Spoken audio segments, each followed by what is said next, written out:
Hello guys and welcome back to the channel, and we're going to talk about some quite astonishing things. First of all, ancient Viking swords. That's right, these swords are absolutely magical in many shapes and forms. They are made with a very high advanced technology. The Ulfberts are ancient Viking swords made of a high quality metal with virtually no slag and a extremely high carbon content.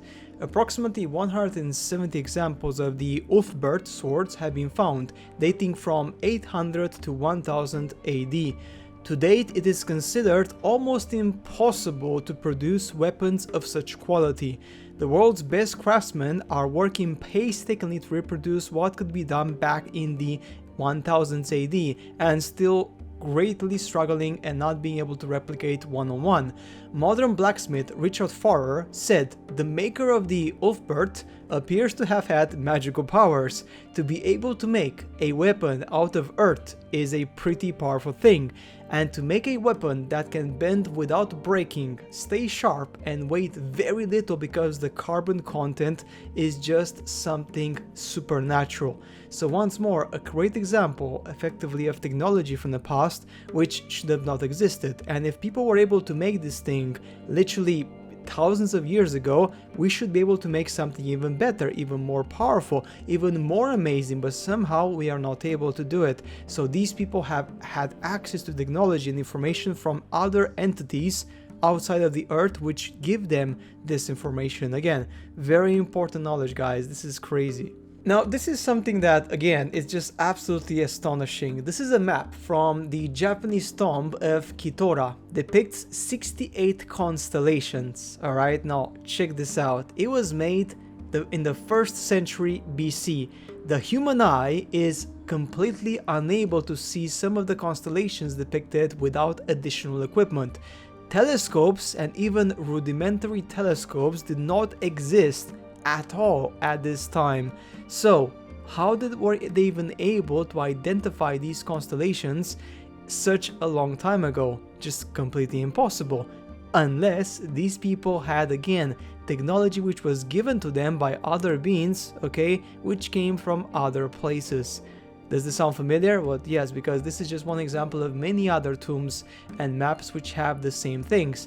Effectively, information and stuff, the Maya maps and everything were the same thing. They had information which was completely impossible to obtain without some sort of telescopes, but alas, they actually were able to obtain it, which is just absolutely incredible.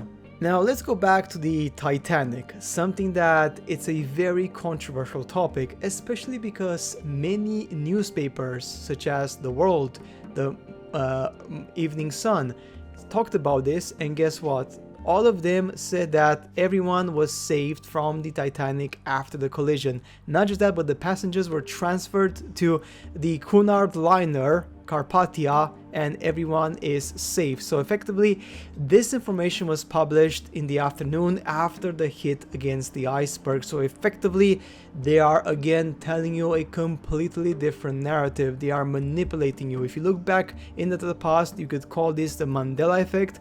I believe this is not a Mandela effect. This is just purely them manipulating history and then telling you that actually it's completely different. But we look at the past, look at the old newspapers, and many newspapers confirm the same thing, that yes, there were no victims, it was all a scam to claim the money from the insurance which was paid, and of course some people got very rich. That's right. So guys, remember, everything is not as it seems. It very rarely is.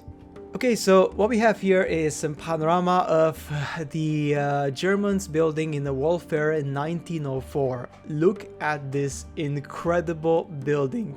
My friends, this is astonishing. This is incredible. Look at this. Do you see how big they are? Do you see the humans, alright? Do you see these palaces were completely destroyed after the event happened?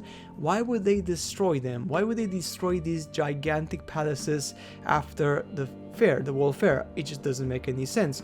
You don't put so much effort in making architecture, art, gardens, rivers, lakes. You are literally transforming the landscape for the sake of an exposition which costed allegedly a lot of money, and then afterwards you just completely get rid of it. You erase it from existence. Why would you do that?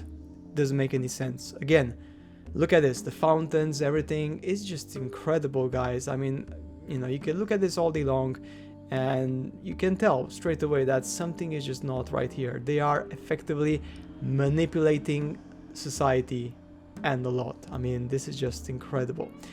But anyway, guys, this is another example of how they manipulate and they change history and they hide the truth, such as this one, erasing it completely and destroying it in front of our eyes.